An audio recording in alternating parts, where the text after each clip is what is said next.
So this chapter is the urinary system, chapter 16. We'll be working on this for the next couple weeks.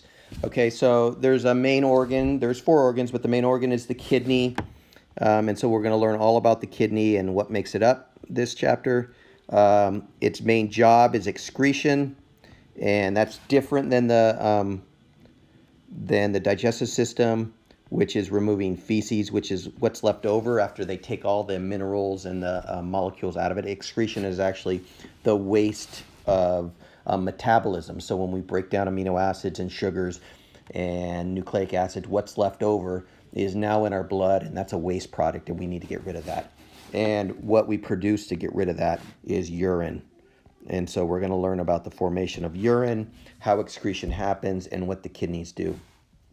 So the way we're going to structure it for today's lesson is there are four functions of the kidneys, specific functions, and we're going to learn those four specific functions. And then there are four organs of the urinary system, and we're going to learn the four organs of the urinary system. So four functions and four organs.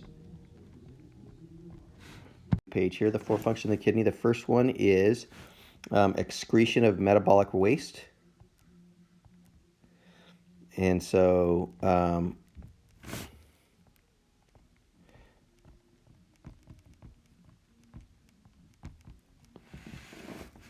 basically a lot of that is nitrogen or nitrogenous waste. And because that nitrogen comes from the amino acids when we eat proteins.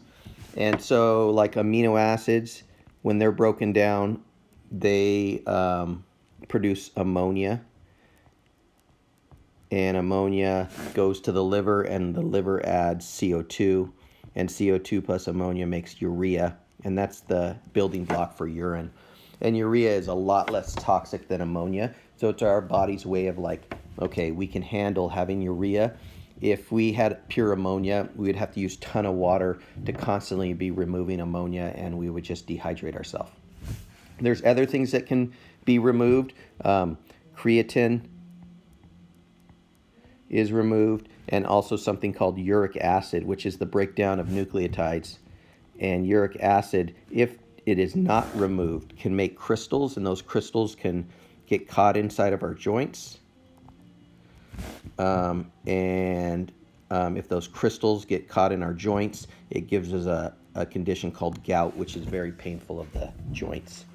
Okay, so the first one is excretion, and we're trying to get rid of nitrogen waste mostly and make urea. Number two is we want to maintain a salt-water balance. So to maintain a saltwater balance, your kidneys has the ability, because it regulates the amount of urine that you're releasing. Your kidneys have the ability to say, am I going to release a lot of water? Am I going to release a little water? And the way it does it is through salt. And so hopefully you guys know that if you have a high salty environment near your cells, the cells will release water, and that's called osmosis, and the cells will release water out of them and put it in the blood.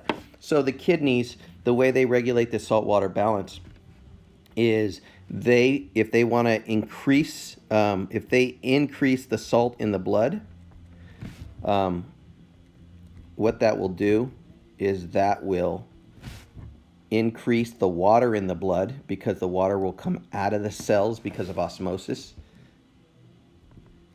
And so you'll have more water in the blood. And then a consequence of that is you'll have higher blood pressure.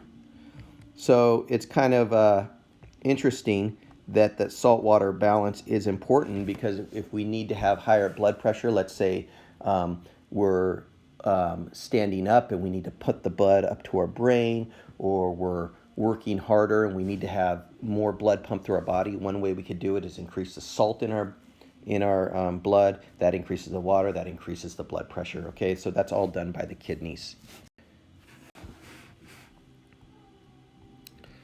The third function is to maintain acid-base balance.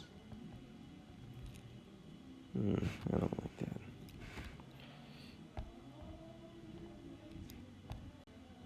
Okay, so acid-base balance.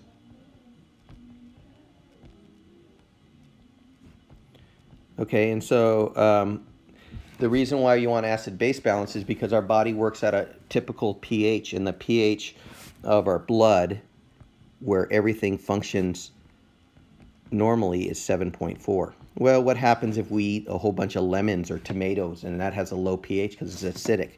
So because of the food we eat is acidic, your bodies and your kidneys have to constantly monitor that pH and change things in response to that. So what happens is if you eat a lot of something that's acid, your kidneys will release either OH or take in H plus, which changes the acid and bases. So your kidneys are like testing the pH constantly and either releasing OH or bringing in H positives, and that's changed the pH all the time. So what's interesting is, and then they get rid of the excess acid through the urine. So even though our blood pH is 7.4, our urine pH, and this is average of 6, which is acidic. So our body is monitoring our blood to try and keep it in 7.4 for homeostasis, and so things can work properly. Number 4 is we're trying to secrete hormones too. So your kidneys help secrete hormones, not all hormones, but and I'm not even going to make you memorize them all, but so if we need to absorb Na plus, we secrete a hormone from our kidney. If we want to produce red blood cells, we secrete a hormone from our kidney. And if we want to absorb calcium, we secrete a hormone from our kidney. Okay, so the blood pressure, we want to keep a 7.4 pH in our blood so that we can function properly, and so the kidneys are regulating the acid and base, and then we also secrete hormones. Okay, so our second section. All right, now we're going to talk about the 4 organs that make up the urinary system, and the first, and this is probably the most important organ in the urinary system, is the kidneys. And you have a pair of kidneys, one on each side. They're in your lumbar section in your back. They're slightly protected by your last little part of your rib cage. They're kidney-shaped or bean-shaped. So you have 2 kidneys. Some of the words that are associated with kidneys and the urinary system are renal, and you'll hear like renal artery, renal vein. You'll hear the word renal a lot. They're in your lower back. They're bean-shaped.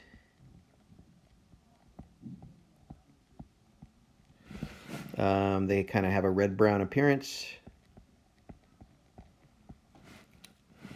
And if we were to draw them out real quick, the little indention part is called the hilum. And you have what's called the renal artery and renal vein. So the renal vein. Okay, so the renal artery is bringing blood to the kidney, and then we have the renal vein brings blood away from the kidney. And so this is the renal artery, and this would be the renal vein. Your next organ is the 2 tubes, one from each kidney coming out, that brings urine that's made in the kidney. The kidney processes and produces the urine. And these 2 tubes are called the ureters. And you can see the ureters right there. And then the ureters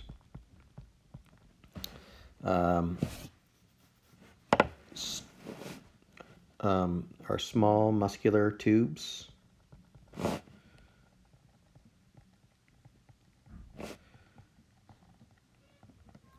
They're about 25 centimeters long, 5 centimeters in diameter.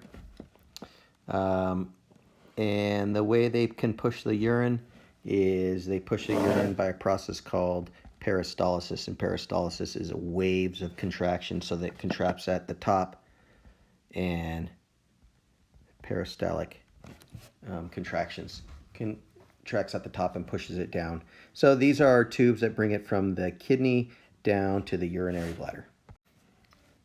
Okay, the last two organs. The next one is the urinary bladder. So the urinary bladder stores the urine, getting ready to release it. It fills up to about 250 milliliters, and that's when some stretch sensors inside the bladder can indicate that it's full, and then it helps so we can release it. So there are 3 openings of the bladder, and 2 of them are for the ureters, which are coming in, so they're right here. Really, the openings are down in this part down here. But those are the 2 of the openings, and the last opening here is the urethra, and we'll talk about that in a second. But interesting about the bladder is that there are 2 sphincters, which are circular muscles, right at the end of the bladder, and they're called the internal. So there are 2 sphincters.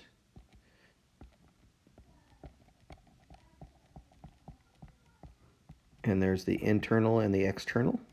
Internal is closer to the top, and the external is below it.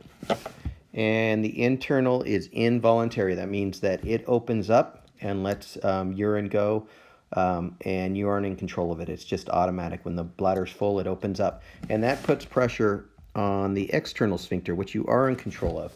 And that external sphincter is what you can think and say, hey, I don't want to go to the bathroom, I don't want to go to the bathroom, and you can hold that. And you don't develop that right when you're born. It takes a while, a little bit, before you to gain control of that through your brain.